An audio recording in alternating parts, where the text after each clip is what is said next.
আজকে ডেইলি স্টারের এই সেন্টেন্সটা নিয়ে আমরা আলোচনা করব কিভাবে নিজে থেকে এই ধরনের সেন্টেন্স লিখবেন এবং এই ধরনের সেন্টেন্সকে কিভাবে বাংলায় ট্রান্সলেট করতে হয়, বাংলা থেকে কিভাবে ট্রান্সলেট করে এই ধরনের একটা ইংরেজি সেন্টেন্স লিখতে হয়, এই সকল বিষয়ই থাকবে আজকের এই ভিডিওর মূল আলোচনায়।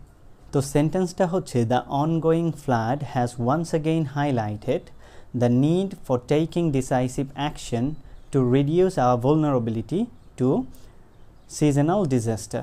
আপনি যখন একটা ইংরেজি সেন্টেন্স নিজে থেকে লিখবেন, প্রথমেই আপনাকে একটা সাবজেক্ট লিখতে হবে এবং সাবজেক্টটা হবে আপনার টপিক ওয়ার্ডের উপর, অর্থাৎ আপনি যেই বিষয়ে লিখতে চাচ্ছেন সেই বিষয়টাকে বলা হচ্ছে টপিক ওয়ার্ড। যেমন এখানে লেখক ফ্লাড বা বন্যার উপর লিখছে, সুতরাং তার টপিক ওয়ার্ড হচ্ছে ফ্লাড, এবং এই ফ্লাড নাউনটাকে ব্যবহার করে উনি একটা নাউন ফ্রেজের মাধ্যমে এই সেন্টেন্সের সাবজেক্টটাকে লিখেছে। তিনি প্রথমে ফ্লাড হেডওয়ার্ডটা লিখেছে। এখন বন্যা তো অনেক বন্যাই বাংলাদেশে হয়েছে, তিনি কোন বন্যার কথা বলছেন সেটা আরও নির্দিষ্টভাবে রিডারকে বোঝাতে তিনি লিখেছেন অনগোয়িং ফ্লাড, অর্থাৎ চলমান বন্যা। তাহলে অনগোয়িং হচ্ছে একটা প্রিমডিফায়ার বা অ্যাডজেক্টিভ ওয়ার্ড। আমরা জানি নাউন ফ্রেজের প্রিমডিফায়ার অংশে অ্যাডজেক্টিভ ওয়ার্ডগুলো বসিয়ে হেডওয়ার্ড বা টপিক ওয়ার্ডটাকে আরও নির্দিষ্ট করা হয়, এবং শুরুতে উনি ব্যবহার করেছেন দা। সম্পূর্ণ অংশটা মিলে হলো একটা নাউন ফ্রেজ, যেটা এই সেন্টেন্সের সাবজেক্ট হিসেবে কাজ করছে। এই ধরনের সাবজেক্ট আপনি অনগোয়িং অ্যাডজেক্টিভটা ব্যবহার করে লিখতে পারেন, যেমন দ্য অনগোয়িং নেগোসিয়েশন, চলমান আলোচনা, দ্য অনগোয়িং সার্চ, চলমান অনুসন্ধান ইত্যাদি।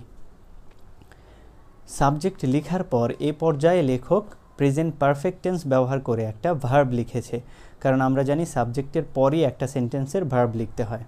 এখানে প্রেজেন্ট পারফেক্ট টেন্স ব্যবহার করার কারণ হচ্ছে ভার্বের কাজ বারংবার ঘটছে সেটা বোঝাতে আমরা প্রেজেন্ট পারফেক্ট টেন্স ব্যবহার করি। ভার্বের কাজটা কততমবার করছি বা কতবার করা হচ্ছে সেটা বোঝাতেও কিন্তু আমরা প্রেজেন্ট পারফেক্ট টেন্স ব্যবহার করি।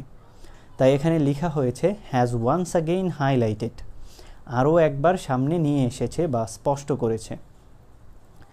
এখানে আরেকটা বিষয় লক্ষ্য করতে হবে, ওয়ান্স অ্যাগেইন অ্যাডভার্বটা কিন্তু অক্সিলারি এবং মেইন ভার্বের মাঝখানে লেখা হয়েছে।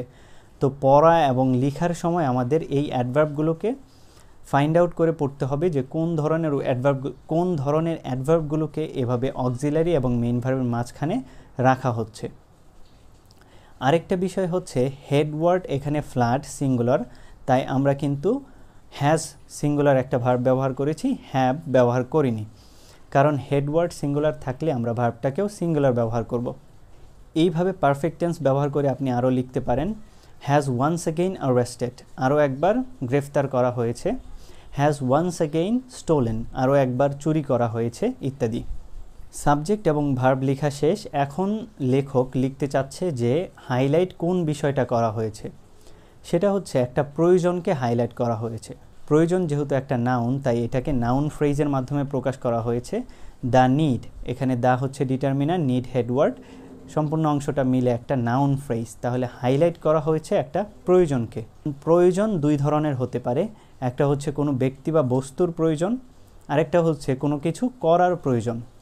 তো যখন কোনো ব্যক্তি বা বস্তুর প্রয়োজন হবে তখন নিড নাউনটার পর ফর বসিয়ে আমরা একটা নাউন ফ্রেজ লিখব, এবং যখন কোনো কাজ করার প্রয়োজন বোঝাবে তখন নিড নাউনটার পর আমরা একটা ইনফিনিটিভ লিখে সেই বিষয়টাকে প্রকাশ করব।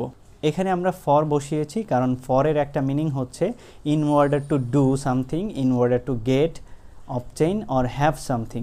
কোনো কিছু করার উদ্দেশ্যে, কোনো কিছু থাকা বা অর্জন করার উদ্দেশ্যে আমরা প্রিপোজিশন ফর ব্যবহার করি। কী উদ্দেশ্যে আমার প্রয়োজনটা, সেটা হচ্ছে টেকিং, গ্রহণের প্রয়োজন। এখন টেকিং একটা নন ফিনিট ভার্ব, কারণ এটা একটা সিম্পল সেন্টেন্স, এখানে আর আমরা মেইন ভার্ব ব্যবহার করতে পারবো না।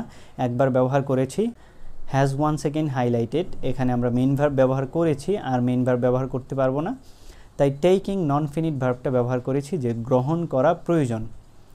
এখন কি গ্রহণ করবে সেটা আমরা একটা নাউন ফ্রেজের মাধ্যমে প্রকাশ করছি, কারণ আমরা জানি নন ফিনিট ভার্বের পর একটা নাউন ফ্রেজ বসে নন ফিনিট ফ্রেজগুলো গঠিত হয়। তো এখানে গ্রহণ করবে ডিসাইসিভ অ্যাকশনস, নিষ্পত্তিকারক কার্যগুলো। এখানে অ্যাকশনস হচ্ছে নাউন, এবং এই অ্যাকশনটাকে আরও নির্দিষ্ট করতে আমরা ডিসাইসিভ অ্যাডজেক্টিভটা ব্যবহার করেছি। সম্পূর্ণ অংশটা মিলে একটা নাউন ফ্রেজ যেটা প্রকাশ করছে আমি কি গ্রহণ করব। এখন লেখক আরেকটু বড় করতে চাচ্ছে যে এই ডিসাইসিভ অ্যাকশনটা কি উদ্দেশ্যে গ্রহণ করব। তাহলে উদ্দেশ্য বোঝাতে আমরা ইনফিনিটিভ ফ্রেজ ব্যবহার করব। এখানেও লেখক ইনফিনিটিভ ফ্রেজ ব্যবহার করেছে। তো ইনফিনিটিভ ফ্রেজের শুরুতে থাকে একটা ইনফিনিটিভ, পরে থাকে একটা নাউন ফ্রেজ। আমরা নন ফিনিটের ভিডিওগুলোতে দেখেছিলাম। যারা ওই ভিডিওগুলো দেখেননি তারা আগে ওই ভিডিওগুলো দেখে এরপর এই ভিডিওটা দেখলে বিষয়গুলো বুঝতে সহজ হবে। তো ডিসাইসিভ অ্যাকশনটা আমরা গ্রহণ করব টু রিডিউস, হ্রাস করার উদ্দেশ্যে। তো কি হ্রাস করব সেটা আবার নাউন ফ্রেজের মাধ্যমে আমরা বলে দেব। আমরা হ্রাস করব আওয়ার vulnerability। এখানে আওয়ার হচ্ছে ডিটারমিনার, vulnerability হচ্ছে নাউন। সম্পূর্ণ অংশটা মিলে একটা নাউন ফ্রেজ। যেই নাউন ফ্রেজটার মাধ্যমে কি হ্রাস করতে চাই সেটা বলেছি। তো এই ইনফিনিটিভ প্লাস নাউন ফ্রেজটা মিলে হলো একটা ইনফিনিটিভ ফ্রেজ। এখন এখানে vulnerabilityটা কি সম্পর্কিত সেটাও লেখক আরও স্পষ্ট করতে চায়। তাই এখানে এই হ্যাডওয়ার্ড বা নাউন vulnerabilityটাকে মডিফাই করার জন্য একটা প্রিপোজিশনাল ফ্রেজ ব্যবহার করেছে।